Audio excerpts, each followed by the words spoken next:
سے کیا ہو جائیں گے؟ محروم ہو جائیں گے۔ رمضان کا مقصد ہم لوگ صرف یہ بنا لیے ہیں روزہ رہنا اور رات میں 4-5 دن 8 دن تراویح پڑھنا، پھر شب قدر اور تاخراتوں میں پابندی سے آنا، اس کا نام رمضان ہے۔ اس کا نام رمضان نہیں ہے۔ صرف سحری میں پیٹ بھر کھانا، پھر افطاری میں ڈبل بار کھانا، اس کا نام رمضان نہیں ہے۔ رمضان جو آیا ہے ہمیں متقی اور پرہیزگار بنانے کے لیے آیا ہے۔ ہمارے اندر جو غلاظت، جو گناہ ہمارے اندر بھر گئے ہیں، اسے نکالنے کے لیے آیا ہے، اسے نکالنے کے لیے، اسے دھونے کے لیے آیا ہے۔ جس طرح انسان جب میلا ہو جاتا ہے اس کا بدن تو پانی نہاتا ہے نہیں ہے، کپڑے جب گندے ہو جاتے ہیں تو اسے پانی سے دھلا جاتا ہے، ہفتے میں 1 بار 2 بار۔ اسی طرح سال میں 1 مرتبہ رمضان جو آیا ہے وہ انسان کو دھونے کے لیے، پاک کرنے کے لیے، صاف کرنے کے لیے آیا ہے۔ بعض مرتبہ کیا ہوتا ہے، ایک آدمی بھی ایسے گناہ کرتا ہے جو ظاہر میں کسی کو دکھتے نہیں ہیں، ظاہر میں دکھتے نہیں ہیں، اور اسے عام طور پر لوگ گناہ بھی نہیں سمجھتے، جیسے جھوٹ بولنا، غیبت کرنا، دھوکہ دینا، قبضہ کرنا، کسی کا مال قبضہ کرنا۔ یہ جو چیزیں ہیں یہ تمام کے تمام گناہ میں شامل ہیں، لیکن یہ اتنے عام ہو گئے ہیں موجودہ دور میں کہ اسے لوگ گناہ نہیں سمجھتے، اور اسے کرتے ہوئے کبھی بھی عار بھی محسوس نہیں ہوتا عموماً۔ تو ان تمام گناہوں سے پاکی حاصل کرنے کا اور ان تمام گناہوں سے پاک ہونے کا ذریعہ رمضان مبارک کا مہینہ ہے۔ اسی لیے روزے میں جھوٹ بولنے سے، غیبت کرنے سے، اور اسی طرح ہر اس چیز سے منع کیا گیا جس سے کیا ہے، اللہ ناراض ہوتا اور جس سے روزے پر اثر پڑتا۔ یہاں تک کہ کھانے پینے کی چیزوں سے بھی روکا گیا۔ کھانا چیز حلال ہے ہی نہیں، کھانا بولو بھائی، کھانا حلال ہے، اس کے باوجود بھی اس سے کیا کیا گیا، روکا گیا، تاکہ اس کا نفس کیا ہے، بھوکا مرے، دن بھر بھوکا رہے اور اسے گناہوں کا احساس ہو۔ اور اللہ کی جو ناقدری ہم کر رہے ہیں، اللہ کی نعمتوں کو کھا کر، اللہ کی نعمتوں کو پی کر جو ناقدری کر رہے ہیں، وہ ناقدری بھی ہمارے بدن سے نکلے۔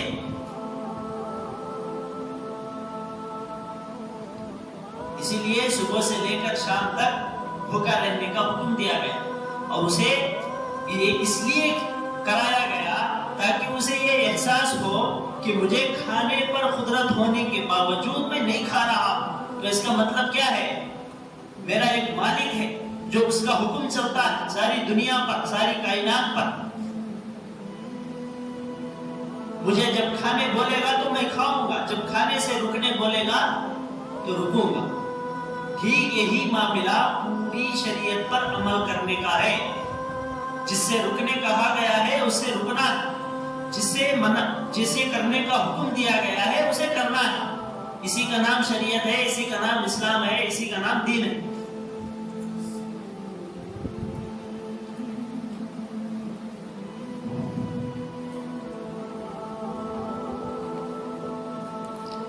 رمضان مبارک میں 4 چیزوں کی کثرت کرنے کا حکم دیا گیا ہے۔ نبی کریم صلی اللہ علیہ وسلم نے فرمایا ان میں سے 2 ہیں کلمہ طیبہ اور استغفار کی کثرت۔ کیا کیا؟ کلمہ طیبہ اور استغفار کی کثرت۔ دوسرا ہے دوسرے 4 چیزوں میں سے دوسرے 2 ہیں وہ جنت کی طلب کرنا اور جہنم سے پناہ مانگنا۔ جنت کی طلب کرنا اور جہنم سے پناہ مانگنا۔ اسی لیے رمضان کو بھی 3 حصوں میں تقسیم کیا گیا. پہلا حصہ رحمت کا، دوسرا حصہ مغفرت کا، تیسرا حصہ آگ سے خلاصی کا. تو ان 4 چیزوں کا کیا ہے؟ رمضان مبارک میں کثرت سے ان 4 چیزوں کو کرنا چاہیے. استغفار سے گناہ دھلتے ہیں، استغفار کی کثرت سے گناہ دھلتے ہیں، اور گناہوں کی جو لذت ہے ہمارے اندر وہ لذت ختم ہوتی ہے. استغفار کی کثرت سے کیا ہوتا ہے؟ گناہوں کی لذت. انسان کو اللہ جو بنایا ہے وہ مٹی سے بنایا ہے. مٹی میں کشش ہے، مٹی میں تو کیا ڈالے تو بھی انہیں جذب کر لیتا ہے، نہیں ہے. اب انسان کو بھی اللہ کس سے بنایا ہے؟ مٹی سے بنایا ہے. تو اسے کون سا بھی کام کرنے میں کیا ہے؟ لذت محسوس ہوتی ہے. گناہ کے کام کرنے میں بھی اسے لذت محسوس ہوتی ہے، مزہ آتا ہے. اب اسے دور کرنے کے لیے آپ کو کیا کرنا ہے؟ کثرت سے استغفار کرنا ہے. اور کلمہ طیبہ کا کثرت سے ورد کرنے سے اللہ کی محبت دل میں آتی ہے. اللہ کی محبت دل میں آتی ہے، جو ہمارے دل سے ختم ہو کر کیا ہے؟ دنیا کی جو محبت آ گئی ہے، دنیا کی چیزوں کی جو محبت آ گئی ہے، اسی وجہ سے اللہ کی محبت کیا ہو گئی ہے؟ ختم ہو گئی. دل کیا ہے؟ لوٹے کے مانند ہے. کیا ہے؟ پیالے کے مانند ہے. پیالہ بھر گیا بولے تو دوسرا اس میں کیا بھی نہیں ڈال سکتے. اس طرح ہمارے دل میں دنیا اور دنیا کی چیزیں بس گئی ہیں. اب اسے نکالنا ہے تو کیا کرنا ہے؟ اسے نکالیں گے تو اللہ کی محبت دل میں آئے گی. وہ پہلے سے فل ہے. وہ اسے نکالنا ہے تو ہمیں کثرت سے استغفار کرنا ہے اور کثرت سے کلمہ طیبہ کا کلمہ کا ذکر کرنا ہے، تاکہ یہ نکل کر اللہ کی محبت کیا ہو؟ دل میں آئے. جنت کی طلب ہے اور جہنم سے پناہ مانگنا. جنت سے کون بھی مستغنی نہیں ہے. جنت کی آرام، جنت کی آسائشیں کون بھی نقو کو نہیں بولتا، نہیں ہے. ہر ایک کو آرام کی ضرورت ہے.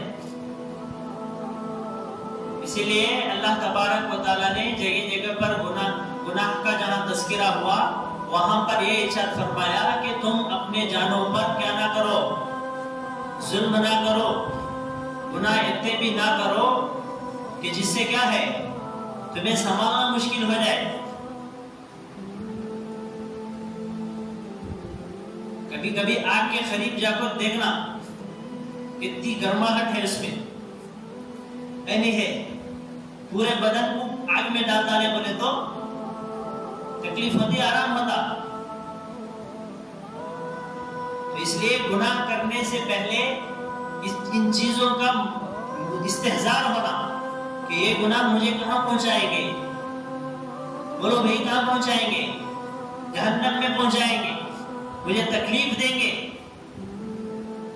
آج 2 منٹ کے مزے کے لیے، 2 منٹ کی لذت کے لیے انسان کیا ہے؟ جھوٹ بھی بولتا ہے، زنا بھی کرتا ہے، دھوکہ بھی دیتا ہے، قبضے بھی کرتا ہے،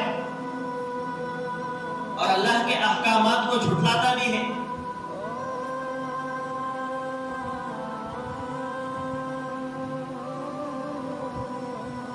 تو کلمہ طیبہ کا اور استغفار کا کثرت سے ذکر کرنا، جنت کی طلب کرنا اور جہنم سے پناہ مانگنا. اور اسی طریقے سے رمضان میں روزے کا اہتمام اور گناہوں سے بچنا. کیا ہونا؟ گناہوں سے بچنا. بھلے ہی آپ زیادہ نوافل نہ پڑھیں مگر گناہوں سے بچنا کیا ہے؟ بہت ضروری ہے. زیادہ نفل نہیں پڑھے تو بھی پرواہ نہیں، لیکن گناہ سے بچنا ضروری ہے. گناہ کر کے کیا ہے؟ کوئی بھی انسان کامیاب نہیں ہو سکتا، چاہے وہ دنیاوی زندگی میں ہو چاہے اخروی زندگی میں ہو. اور اسی طرح تراویح کی پابندی، شب قدر کی تلاش میں راتوں میں عبادت کرنا اور اعتکاف کرنا. اور یہ جو مہینہ ہے سب سے اہم چیز خیر خواہی کا مہینہ